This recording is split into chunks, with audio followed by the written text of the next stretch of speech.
I wrote a letter to the Lord, begging him to send the cards. Bonjour Irma. Bonjour. Une lettre au monde. On aimerait qu'il fasse beau. On aimerait... tu veux que j'écrive une lettre ou pas? Oui. Ok, attends, je me concentre. Ah oui. On a ce pouvoir au Cameroun, tu sais ou pas? Ah oui? Et oui, dans certains villages, il y a des gens qui arrêtent la pluie.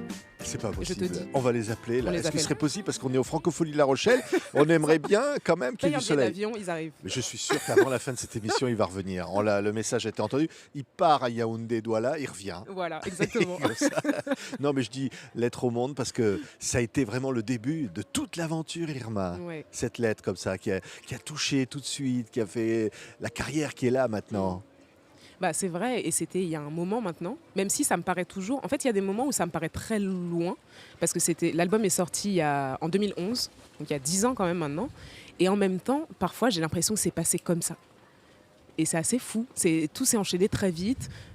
Cet album, j'ai commencé à le chanter sur YouTube, et puis après, j'ai été contactée par une maison de disques participative qui m'a permis puis je suis allée en tournée, et tout s'est enchaîné très très vite. Ouais, Des tournées, premières parties, ouais, des c'est choses incroyables, Ouais, dingues, incroyable. et qui amènent ici, comme ça, avec un nouvel album sorti Ouais. il y a quelques mois, ici au Franco, comme ça, pour rencontrer le public. Bah, en plus, c'est une joie parce qu'on sait tous la période qu'on vient de traverser là. Et de juste voir une scène, c'est le bonheur absolu. Donc là, en plus d'avoir le public qui va être là, écouter ces nouvelles chansons, c'est vraiment une joie. Vraiment. Écoutez, une des nouvelles chansons. C'est Irma, regardez. Watch out and see if the monster's free to some Jones don't eat you. Watch out, he's hiding out now. Speak out and shout, he's gonna get you. A million feet. L'album s'appelle The Down et il a été entièrement enregistré dans ta chambre. Exactement. Je voulais tenter cette expérience, donc j'ai pris tous mes instruments, je me suis enfermée chez moi à Lyon, j'ai déménagé à Lyon, et je me suis enfermée. Et j'ai expérimenté des choses avec mes synthés, mes guitares, etc. Et je me suis retrouvée à enregistrer cet album du début jusqu'à la fin, chez moi, dans ma chambre. Ouais. Ouais. Avec un soleil noir, Un soleil noir, exactement. un black sun. Ouais. Qu'est-ce que ça veut dire ça?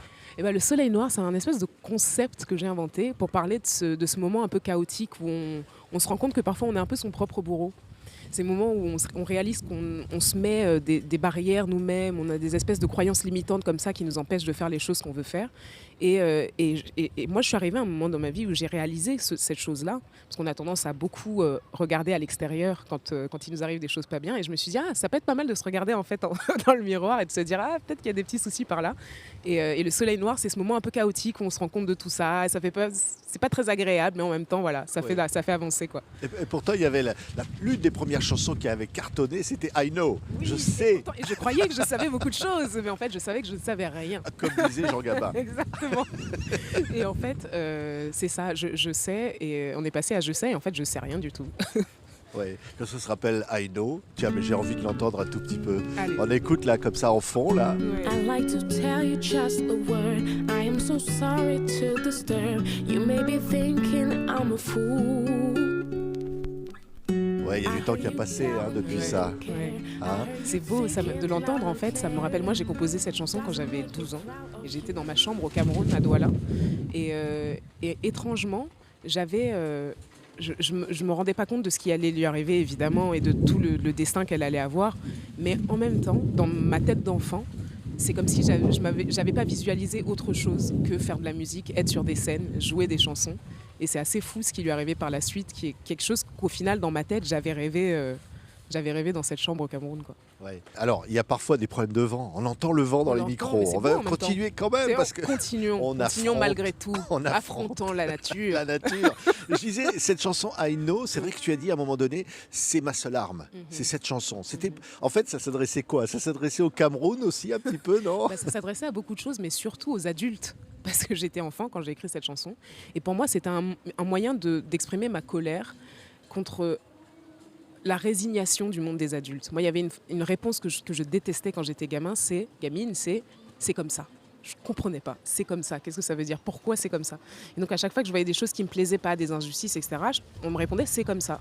Et donc, pour moi, je me disais en tant qu'enfant, ma seule arme, ça va être d'écrire des chansons, de dire ce que je vois, de dire ce que je ressens et de le faire passer par ces chansons-là, quoi. Ouais, ouais. Ouais. Et alors, quand tu reviens là-bas, au Cameroun, Comment ça se passe après tout ce chemin, après les États-Unis, après tout ça? Bah, le Cameroun, c'est un peu mon havre de paix. On va dire que là, d'ailleurs, j'y reviens j'en reviens parce que j'y étais il y a quelques semaines pour tourner un clip, le clip d'un prochain projet. Et en fait, c'est resté mon havre de paix. C'est là où il y a ma famille toujours. Et donc, je l'ai toujours dissocié beaucoup de tout de tout de toutes ces tournées, de toute cette course, etc. Et j'ai toujours essayé de préserver cet endroit comme un endroit un peu familial où j'allais chercher du repos, de l'inspiration. Ouais. Oui, ben, l'inspiration, Ouais. on la trouve là-bas, sur cette terre africaine. Bien sûr, c'est un pays. Pour moi, le Cameroun, c'est le monde en miniature. Il y a tout. Et que ce soit au niveau des paysages, on est au moins 300 ethnies au Cameroun, 300 cultures différentes avec des manières de s'habiller différentes, des langues différentes, de la culture culinaire différente. C'est d'une richesse incroyable et en fait l'inspiration elle est partout. Elle est partout. Bien sûr. Ah, je ne sais pas si le public l'entend dans le micro. Mais on résiste, parce que On résiste. la musique doit être plus forte. Et d'ailleurs, quand on se parlait du confinement, le fait de continuer à faire des concerts, y compris comme ça par Internet, a été une des premières à le faire. Hein. C'était aussi une façon de dire on ne doit pas se laisser abattre. Mais hein. oui, il y avait un côté comme ça, résistance, de dire allez, il faut qu'on continue à créer ces vibrations pour les gens, pour pas tous péter un câble, quoi. Et c'est vrai que l'une de mes premières idées, quand il y a eu ce mot de confinement, c'était de dire bon, on va faire des concerts sur Internet. Et à un moment donné, évidemment, ça a été ce qu'on a tous fait. Et c'était bien, je trouve. Moi, c'est aussi une période qui a été une grosse période de création, beaucoup. Parce que il fallait continuer à exister dans mon art d'une manière ou d'une autre, parce qu'on ne pouvait pas jouer, parce que... mais voilà. Ouais, jouer malgré Ouais. tout et inventer quand il faut, inventer encore autre chose. Toujours. Ça, c'est la battante. Hein. Ça, c'est la petite fille qui a pris le piano à La- quel âge là À La 6 guitare ans. à 11 ans, 7 ans, qui écrit ses premières chansons dans le berceau. Dans non le berceau, évidemment. Là, je suis née, j'ai pris une guitare, Ah j'ai oui. composé, bien sûr. Mais voilà, ça y est, tout va s'envoler. Moi, je dis, Irma, je dis vraiment que finalement, la musique, pour toi, ça va de soi. C'était quasiment quelque chose de normal. En tout cas, ce qui est sûr, c'est que je ne sais pas si ça existe, les vocations. Mais ce qui est sûr, c'est que, encore une fois, je me vois difficilement faire autre chose, et ce depuis toujours. J'ai toujours su que c'est ce que je ferais de ma vie. Je ne savais pas comment, parce que moi, j'ai encore une fois grandi à Douala, qui est une ville vraiment que peu de gens savent placer sur une carte. Et du coup, je ne savais pas comment ça allait se passer, mais pour moi, c'était évident que j'allais vivre de ma musique. Et quel bonheur de retrouver The Down. Merci. Nouvel album Merci. avec cette voix, avec cette présence de Irma. Alors là, il y a un petit souci de communication avec le Cameroun. Ils nous ont pas envoyé Ils le nous beau ont pas temps. entendus hein. du tout. C'est Qu'est-ce qu'ils n'importe. fichent Ou alors ils nous ont entendus Hein et ils veulent nous faire une blague. C'est Ça, une c'est blague, possible. ouais. Ça, c'est possible, Ils bien font un peu sûr. exprès. Bien hein. sûr. Et ils sont forts. hein. Je pense qu'il y a une petite. Ils se moquent un peu de nous là, clairement. Merci beaucoup, Irma. Tiens, Merci. qu'est-ce qu'on pourrait écouter pour se quitter? Allez, Allez, au choix. Shivers. Ok, Allez. on y va.